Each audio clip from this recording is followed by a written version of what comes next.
Hello once more, my friends. It's your friend Moonhorse here, back with more stories from the Discord server. Ooh, I don't know why I said it like that. So, here we go. Greetings. Hello. I mentioned sharing this story before, and this morning I figured I'd get down to it. I no longer have being jet-lagged as an excuse. For the purpose of this story, you can call me Stranger. Now, the story goes back to my junior year of college. I just dipped my toes into the cesspool that is Tumblr and was still active on a Gaia RPG forum. So, I was in that state of mind when I met the Lolita Legbeard, who I'll be referring to as S. I went to an all-women's college and met S when she arrived as a prospective student checking out the campus. She showed up in full Baby the Stars Shine Bright, expensive and very popular Lolita clothing brand, bonnet and stuffed bunny included. What? For those of you who don't know what a Lolita is, in a nutshell, it's a Japanese fashion trend that involves dressing in very frilly and doll-like clothing. It creeps me the fuck out. Now, at the time, I was still deep into my weeaboo phase and thought this was awesome. We sparked up what was, in the beginning, a very innocent friendship. Now, S didn't last a month at my school. She told me it was because she had been bullied. I, having faced similar treatment, took her at her word. Now I know that story was probably complete bullshit. Anyway, she doesn't hack it, leaves campus, we fall out of contact. Fast forward a year later, some fucked up shit happened to me, and I'm very depressed. I have a terrible SJW roommate, and life sucks. I reach out on Tumblr because I'm severely depressed. I forgot that S and I had exchanged Tumblr info, and I'm only reminded of this when she reaches out to me via that platform. We get back to talking again, and I admit to her the last year I have gotten into a type of Lolita called OG, as in, OG, why did I ever do that? Thank you for putting that out. OG is Japanese for prince, and this specific style of Lolita is noted for being more masculine while still pretty. Neat. A lot of butler and pretty boy prince outfits. I'm gender fluid, and this aesthetic did, and still does, appeal to me. Obviously, S was thrilled. We start talking Lolita all the time, as well as anime. We have a very nice friendship going for a while. We talk a lot about shared interests, books, tea, music, flower arranging, all the stuff Moonhorse does not entirely understand. Eventually, we get around to anime at a massive convention, and I'm excited to go. And here's where I make a terrible mistake. I invited S to the convention with me. I invited this person I've spent maybe a couple hours in total with previously to stay with me during said convention. I admit this was really stupid. I'm lonely and trusting and made a terrible mistake. S is thrilled, says yes, tells her mom, who she is very, very, very close to, all about it, and we make arrangements for all of it to work. We talk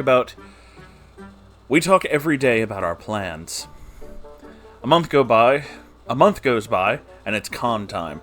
I wear my favorite cord, Lolita term for outfit, I'm just gonna go with outfit, to the airport and pick up S. We're thrilled to see each other, and we chat all the way back to my house. I make us curry for dinner, and that's where things start to get weird. Yeah, she's really touchy with me, stroking my back, playing with my hair, telling me what a handsome prince I am, all while I'm trying to cook. Yeah, I am not, allow me to repeat that for emphasis, not at all a touchy person, especially with strangers. I've been assaulted twice by men at this point, and I was really suffering for not processing it in a healthy way. Oh, jeez, I'm so sorry. I very gently tell her that it's not okay for me to be touched that way, and she backs off. But when I sit down to eat with her, she just begins running her nails through my hair again. Yeah, I said nails, not fingers. She had really long, claw-like, natural nails. She painted them nicely, but they just did not look right. And it felt horrible going through my hair like that. Even if I liked being touched, this would have been too much.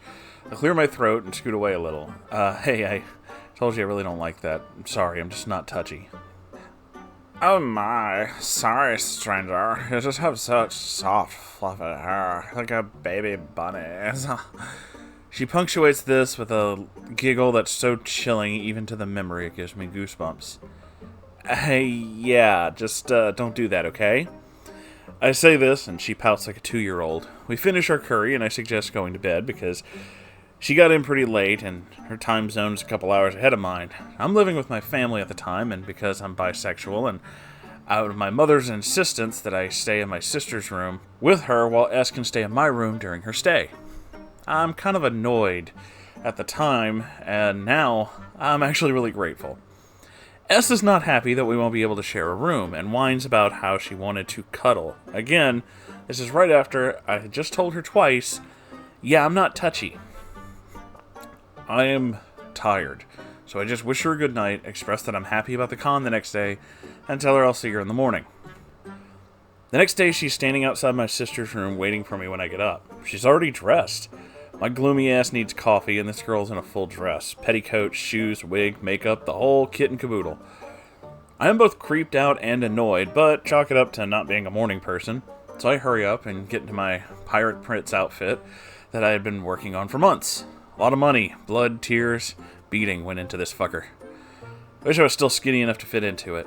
Anyway, I changed, and she's a bit snobby with me because it is homemade and therefore not brand Lolita. Oh yes, being a brand whore is a thing for them too. Oh, I'm learning so much tonight. I shrug it off, we have a nice breakfast, eating very carefully before piling into my car and driving to this convention. During the drive, she tries to hold my hand, and I remind her again that touching is not okay. She pouts again and apologizes and spends the rest of the trip singing show tunes. I get over it because the convention is the highlight of my year. I figure once we get there, everything will be fine. There's some big Lolita names there that she wants to see, and I just live for every minute of the overall experience. We park, walk around, take pictures. Everything is fun, again, for about 15 minutes.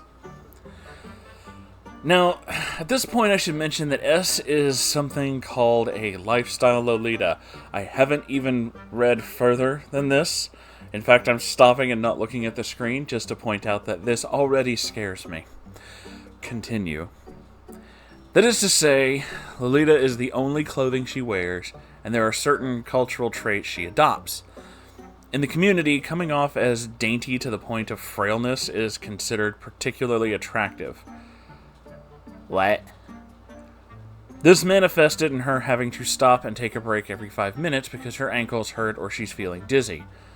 Now, I come off as a very standoffish and not particularly nurturing individual. When it comes to my friends being in need, I tend to be very caring, so I fuss over her and she laps it up like a soccer mom in front of a trough of white wine. Nice. Of course, I realize that this is an act because in order to keep my attention on her at all times, she literally breaks into song and tap dance from her favorite old Broadway hits. So much for being too tired to walk, huh? She doesn't seem to be noticing how annoyed this makes me, but this all fades away when I meet Ornstein, who will eventually become my boyfriend. I hope I said that word right then. Now, an ex, and it hurts to talk about because he was a closeted neckbeard. And oh boy, if you want stories, that's for another time. You know I do. Ornstein was handsome as hell, cosplaying as Ornstein from Dark Souls. I never got far enough into Dark Souls to find out who that is. I will save my Dark Souls story for the end of this. My favorite video game series. Oh, you're gonna hate me. I'll be referring to him by that name for this reason. He's charming as can be, and I'm hooked instantly. S did not like this at all. She literally hissed at Ornstein when he's trying to talk to me, and tried to grab me by the arm to take me away from him. I'm pissed, but instantly distracted because one of those talon fingers of hers snagging in the beading of my coat and broke. She began to cry. I just stood there. Ornstein, ever keen to play the gentleman, whips out some super glue and actually helps the woman who is literally just hissing at him fix her stupid nail. The con goes on, and whether S was okay or not with Ornstein, he tagged along with us. We had a great time until I had to go home with S alone. For the next 8 days of her stay, she constantly wanted to cling to me, stroke my hair, and tell me what a good prince I am. Creepy. I was so stressed out and miserable for all of it. I was raised in a very old-fashioned family, where being a good host is everything, and this terrifying woman wrapped in frills is my guest. I played the perfect host as best I could and gladly sent her on her way at the end of the trip. Finally get my room back, everything is fine. For a while. Soon after the con, I began my senior year of university. S and I still talk on Skype and Facebook. I'm very lonely, and this sparkle-coated goblin of a person is one of my only friends. However, if possible, S starts getting weirder. She starts sending me stories she has written about us, where I'm always this noble prince who saves her. She completely wraps herself in this delusion that I'm an actual prince, and it just keeps getting worse and worse. Oh boy. I tell her these stories make me really uncomfortable, and she just plows on ahead with her insanity and acts extremely hurt when I try to bring reality into the picture, which makes me feel like shit, because grumpy as I am, I have that awful need to please everyone. This comes to a head one day when S video calls me on Skype. I still get nauseous and cold all over thinking about this. She's holding flowers in her hands, wearing a bridal veil. Oh boy. She tells me I'm the only prince for her and that she wants me to be hers always. My brain completely blanks out for a while before I very quietly tell her I'm not ready for a relationship and hang up. I had a panic attack that day and still couldn't nut up enough to block this tire fire in petticoats. You have a wonderful way with words. Feeling vulnerable, I confide in Ornstein. He's very comforting, and we text a lot before we begin dating. This period of my life is blissful until S found out. Now, she lives several states away, and I still don't know how she managed it when she never posted anything on social media. That still freaks me out. Anyway, she flies off the handle, sends me all kinds of dramatic messages about what a dark and evil coward of a prince I actually was, and that I had broken her heart and would be cursed forever. I ignored all of this because I'm in the honeymoon phase with Ornstein and simply didn't care anymore. That was when the packages started arriving. Boxes of old books, comics, and pictures she had drawn of us kissing and cuddling, odd old stuffed animals, and worst of all, cookies with her hair and nails baked into them. Ugh. Oh my god, that's disgusting. I was a mess. One of these arrived every week. It got to the point where I told our head RA just to chuck the packages in the trash when they arrived at my dorm. I blocked her on everything, but it doesn't end there. I mentioned earlier that she and her mom are incredibly close. Her mom literally feeds into all of S's delusions, and S had convinced her that I was this horrible prince who had broken her heart. Her mom had my family's home number, and because of S's trip out there for the con, she started calling it every single day. She harassed both of my parents, telling them what an awful person I was and how I should be dating her daughter and how dare I pick someone else over her. Now, I should mention, I was only out about being bi to my mother. My dad did not know this until S's mom decided to out me to him. I will never forgive her for that because it caused so much grief in my life. We finally get the law involved. With a titanic amount of effort, we managed to get restraining stuff filed and warnings issued, and it finally ended. Except for one incident a few months after where S found me on my new Instagram. I only found out that the new account following me was her because I went to look at the gallery and it was all photos she had taken of herself in my room when she had been there. Literally dozens of photos of her touching my things, laying on the bed. I had to check myself in the hospital that night because it brought back all of the anxiety and terror that this girl had put me through, and I fucking broke. Now it's years after the fact and I'm much better, but it's good to finally talk about this because I blame myself for all of it for a long time, and it's healing just to talk about it and realize that it wasn't all my fault. I'm way more careful now, as well as stronger and smarter. Sorry this isn't a very happy story, Moonhorse. Not all of them have to be. You don't have to read it or feature it in a video, but it's good to just get it out. Well, I am going to do that because it's good to talk about these things no matter what. This girl is a legit fucking psychopath. Whew. Yeah, I've known people like that. Oh boy, it reminds me of some of my exes. One of my exes was just literally fucking nuts. I mean, she accused me of cheating on her with someone she saw on television once.